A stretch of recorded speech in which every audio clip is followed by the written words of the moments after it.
This is the first podcast of what could be many on the Superwoman channel. We're going to have Tuesday travel with Brice. That's me. I'm here in beautiful Oaxaca at the Hotel Terrestre and enjoying myself very, very much. It's a place you have to read the brochure before you come. They explain that it's an eco resort. It's open air, so the rooms are open. Here, as you can see behind me, we're in the jungle. And with the jungle comes a lot of mosquitoes and a lot of bugs. But if you come prepared, you'll be fine with that. We brought mosquito nets and we brought DEET repellent. And they haven't bothered us at all. It's been great. It's very quiet. I feel like we're the only people here. There are 14 total rooms. So the most guests that you'll ever have here is 28. I think we've seen 4. So if you want to get away, make sure you're with someone that you get along with, because it's going to be the both of you, and that's it. What have I discovered here? I've discovered that they put a flashlight in the room, and it's a really good idea to use it. The first night I was here, I got a little cocky walking around the room without the flashlight, and I stumbled down 3 stairs on concrete in the bathroom, which was lovely. I survived. I can take my bumps and bruises. The things that I love the most about this hotel is it's not directly on the beach, but the beach is a very short walk across what I'd almost call a trail, but they call it a road, and it's a private beach. And the cool thing is, which you'll discover, I couldn't figure it out when we first got here, there's a disco ball at the front desk, which is very strange in the jungle. But then you go to the restaurant, there's a disco ball there. Well, then you take a trail, which you're hoping is the right direction because you're going through the jungle, and you see a disco ball. And that tells you you're on the right track. And then when you get to the private beach, there's a disco ball there. So you just follow the disco balls to the beach. It's really funny. It's great. The ocean here it's the Pacific Ocean, which is anything but passive. There are 8 to 10 foot waves breaking today and this week. They're beautiful, but only for the experienced. There's great scuba diving, I understand. And sometimes I mix them. I do resort relaxing, which this one is. This is getting off grid. There's no TVs. There's no music, there's no nothing. It's beautiful. It's amazing. I do active vacations, whether I'm skiing or scuba diving or mountain biking or doing something that a very active vacation. And then I do historical vacations. You'll soon discover I have a love for archaeology. So I've done a lot of trips overseas and in the United States looking at going through archaeology stuff. And that's my third trip. Sometimes I combine them all together, but this one is a strictly relaxing off-grid vacation. I've completely unplugged, with the exception of checking my Facebook page now and again and seeing what's going on in the Superwoman. With this channel and this podcast, we're going to start doing women's only travel. We met some nice women from the resort next door, and they were on an all-women's trip. And they had some suggestions. And one of the suggestions was keep it to 3 or 4 days. And then my thought is that a domestic suggestion, and I can build out the travel, we're still working on this, and an international destination for an all-female trip. I think they'd be really fun. We'll see as this grows and we decide what direction we're going to go with these things. Keep you posted, and we'll keep you posted right here on the Tuesday Travel channel with Brice, and also with Superwoman Handbook with Gillian, talking more about things that are coming up and what we're doing. I'm excited to be a part of this community. If you have the means and the time and the right attitude, Hotel Terrestre is an amazing place. It checks every box for me. I'm so relaxed. I think my pulse rate is at 50 since I've been here. What are some of the things I love about Hotel Terrestre? They have a place called a hamam. It's a traditional Turkish bath. It's built here right on site. In fact, I'm going to pick up the camera and turn around. The building right there behind me are 5 chambers. So there's an open air chamber where you start, and then you go into a hot bath. It's like a hot tub kind of in a chamber. And then you go into a steam room, and then you go into a cool bath, and then you go into a lukewarm shower coming from high up. It's heated by the solar, by the sun, but they're large drops coming down on you.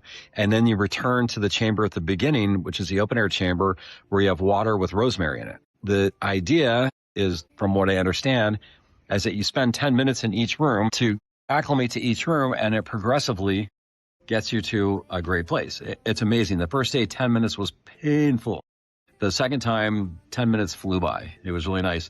We even shortened it one day. We did 5 minutes in each one, and that was fast. You don't acclimate fast enough. That 5 minutes is too much. But that's one thing that I love about this place. Another thing, they've got a saltwater lap pool that you don't necessarily have to swim laps in, but it's great. It's just carved right out of the jungle. It's gorgeous. It's like a fantasy land. It's amazing. They have something I haven't partaken in yet, but they've got like a dump shower. I plan on doing that today, where I don't know if you've ever done that, but if you have up high in the ceiling, you pull a lever and the water just comes down and you feel the weight of the water. I think it's going to be amazing. My favorite thing here, though, is the isolation. You're really away from everything. The waves here are the Pacific Ocean waves, so they're pretty classic big. They're breaking right now 8 to 10 feet.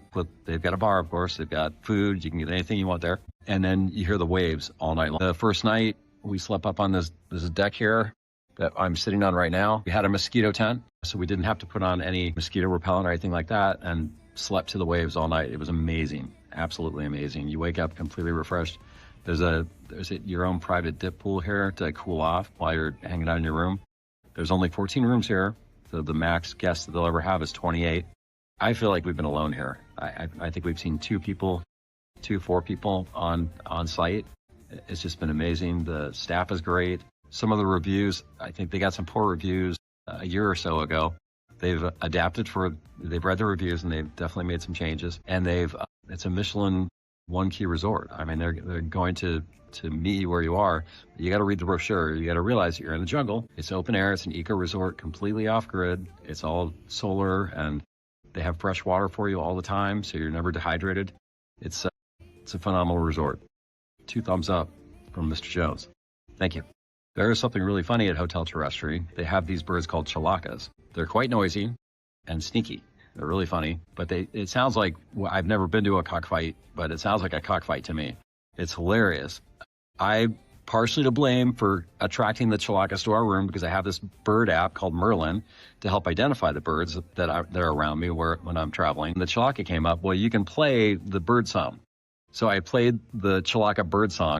All of a sudden I had 2 chilacas in the trees looking at me like, what's going on? It was very strange, and I think I may have annoyed some people in my room, the other person in my room, but it was really fun. And the chilacas are pretty funny. I took some pictures. I'll try and post them. So getting here, let's talk about logistics first. For our trip, we took a direct flight to Mexico City, spent the night, and then we made our way to the Oaxacan coast the next day, in-country flight. I was just biting the bullet and doing the truck all in one day. And the reason I say that is the Mexico City was nice, but it adds an extra 20 hours or so to your itinerary, where if we had just come straight down to Oaxaca, we could get our vacation started much earlier and get unplugged sooner than what we, were anticipating. What are my biggest recommendations for this resort? Read the brochure. They explain it quite well. They do a good job with explaining the hotel, but you got to read between the lines. I cannot stress this enough. You need to understand what you're booking. This is a true off-grid hotel, which means you need to adjust your expectations. Come prepared for mosquitoes, because nature right outside your door. Come prepared for genuine, uninterrupted alone time with your partner, because there's absolutely no television to distract you. And most importantly, come prepared for no air conditioning. The architecture relies entirely on open-air design and the Pacific Coast breeze to keep the rooms cool. If reading this makes you hesitate, if your personal style demands AC and late-night TV, that is completely fine. Just look right next door. The Hotel Escondido shares the same beautiful stretch of beach, but is fully equipped with air conditioning and screens. It's a very beautiful property. It's a Marriott property as well. If it lacks the standard amenities, why choose it? Because Hotel Terrestre offers a luxury that is incredibly rare right now: complete disconnection. Operating entirely on solar power, the property doesn't just sit on the landscape, it actively respects it. By stripping away the noise, the artificial air, and the digital screens, the hotel forces you to slow down and exist in the moment. You fall asleep to the sound of the ocean and wake up to the natural light. An immersive, sustainable escape that trades manufactured comfort for a completely grounded, authentic coastal experience. I couldn't recommend it higher. Okay, I wanted to show you our room. We're in Habitation 11. This is the door to our room downstairs. I can show you some of the things we've done to work at the mosquitoes. We bought a bed net, which actually we've only used twice, but I think it worked out pretty well. Another mosquito thing is a thermocell. Call that our iron curtain, or our iron shield. These open up and they are screened. It opens up right into the jungle. Our bathroom. They've added this. It's a shield because it opens air. It's open air at night. So dawn and dusk, the mosquitoes can come in, but you can block it off like this. We put an iron dome right there too. Again, this is in the raw. This is after 5 days, 4 nights. Now, here, let's go up to the special part. This is one of my favorites. Come outside. There's a shower. You come upstairs to our private terrace. That's our private plunge pool. Over there is the hammam. There's 5 different chambers, which I'll introduce you to that in a little bit. Pacific Ocean is right out there. Waves aren't crashing quite as loud as they normally do. Seems like in the afternoon they get much louder. These are the mountains. We're tucked away between the Oaxacan mountains and the Pacific Ocean. You'll begin to see why this place is so special. Cool. It's the first day for people at the restaurant. The breakfast crowd. Reception to ball. I'll explain those shortly. Maybe where I should have begun. This was the entrance to the resort. Bicycles that you can take. This goes to our beach. First day you're here, you may wonder if you're going down the right path to get to the beach. You know, here's how you know you're on the right path to the beach at Disco Ball. I realize I'm taking a little mystery out of the hotel, so I would stop watching it if you don't want this discovery on your own. This must be the place. This is our private bar. It's the Pacific, so it's anything but passive. So it's very calm today. I mentioned Hotel Escondido. It's, I think, the second flag down. Past the restaurant. It was a great orientation for where we are in the world.